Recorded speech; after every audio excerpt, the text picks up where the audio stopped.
Oui, Bruno Retailleau, l'un des rares soutiens de François Bayrou. Le Premier ministre enchaîne en ce moment les consultations à Matignon avant le vote de confiance programmé lundi prochain. Bruno Retailleau, le patron des Républicains aussi, qui appelle les élus de son parti à voter la confiance. En attendant, le Premier ministre poursuit donc ses entretiens. Aujourd'hui, ce sera notamment avec les représentants du Rassemblement national qui, eux, préparent déjà l'après Bayrou.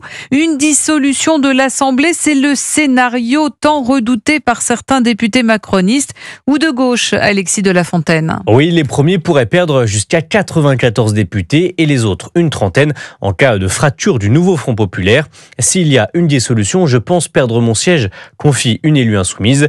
Chez les macronistes, la menace est réelle, alors les parlementaires préfèrent ne prendre aucun risque et une grosse partie d'entre eux labourent le terrain de leur circonscription jusqu'au 8 septembre pour se montrer présents, en train de faire les marchés, le tour des associations ou des EHPAD.